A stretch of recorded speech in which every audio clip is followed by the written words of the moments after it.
وعلیکم السلام ورحمت الله وبرکاته. یو روز سوال کړی دی بدن باندې چې کوم وختي مثلا لاسونو باندې یا خپو باندې داغه کټ کول د دې څه حکم دی؟ دا جایز دی کله چې لاسونو باندې وختوي یا مثلا خپو باندې یا سینه باندې جواز لري، خو لیکن سړی به ځان نه مخنث نه جوړي، نرخزه به سړی ځان نه جوړي. دا خو د نارینه علامه او نخښه ده. یو بل سوال کړی دی چې یو کس شک پیدا شي چې ما 3 رکعات کړی دي یا 4 مې کړی دي، خو به هر حال دی بیا 4 رکعات هم پاسېږي.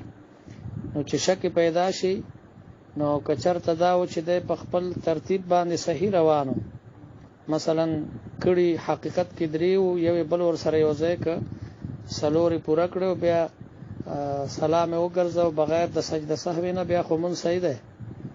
او کنا دا سوي چې د په حقیقت کې 4 نه کړي بلکې 3 نه کړي بلکې 2 کړي، یا مثلا 4 پوره کړي د 5م ته پاسې ده، نو بیا کچرته دا سوي چې 4 کړي وي او 5م ته پاسې ده، نو دې کې 2 صورت دي. یو صورت دا چې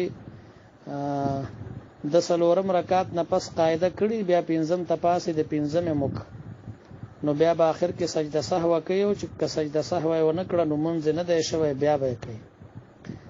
او کچرته 4 رکعات نه پس قاعده نه وکړي او پاسې د بل رکعات وک، د ګمان دا و چې دا 4 دی، هغه په حقیقت کې 5م، نو بیا دا مونږ ټول دا نفل وګرځید، ځکه اخري قاعده فرض دا واغه د ونه کړه، دغه مونږ به بیا دوباره کوي.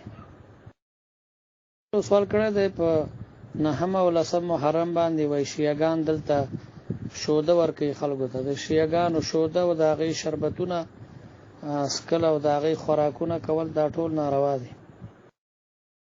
یو بل سوال کړی دی چې پلار او زوی هغه را پاسيږي په یو ځای کې مثلا 2 خويندې وي، نو پلار را پاسيږي یو دا جنې ځان ته وکي او د دې جنې بل خور هغه زوی ته وکي، نو دا جایز دي شرعاً. مطلب دا چې دا پلار او زوی دواړه په خپل منځ کې ساندوګان جوړېدای شي.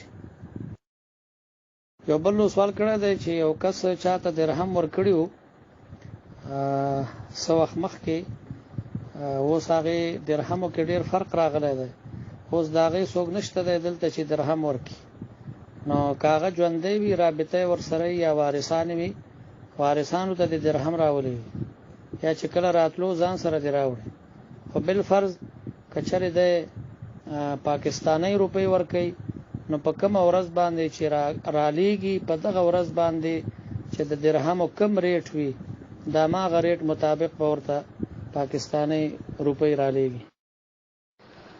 یو بل سوال کړی دی وای مونږه بیسن باندې او دس کو، نو خامخا اساس کې په جامو باندې لګيږي د مستعمل اوبو، نو هغه نجس نه دی، هغه سره مونږ کیږي که هغه په بدن ولګيږي که په جامو باندې ولګي. مستعمل اوبو دا طاهر دي خو مطهر نه دي.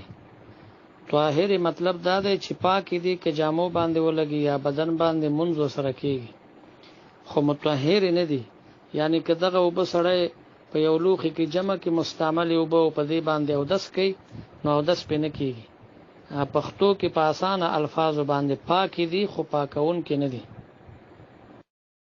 السلام ورحمت الله وبرکاته. ورور خبره کړې ده وای زما والد صاحب وفات شوی دی، الله پاک دې غریق رحمت کی، الله دې قبر د نور نه ډک کی، الله دې بخنه او مغفرت نصیب کی.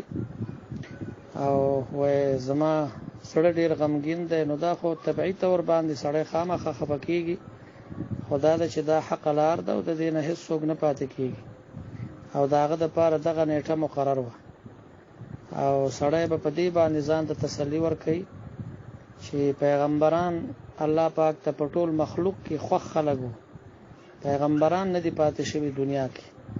بیا زمونږ پیغمبر هغه د ټولو پیغمبرانو سردارو، هغه په دنیا کې نه دی پاتې شوی، نو هیڅ څوک پاتې کېدونکی نشته دی. هر سړی به د خپل ځان په باره کې غم او فکر کوي. یو بل سوال کړی دی چې خاون ښځې ته وایي چې سر توروه، نو خالص تور رنگ کاغه نارینه یې که زنانه یې، د خالص تور رنگ منع دی. البته تور نه ماسوا نور رنگونه جایز دي، یا که تور سره بل رنگ مکس شي نو هم جایز دی. خالص تور منع ده.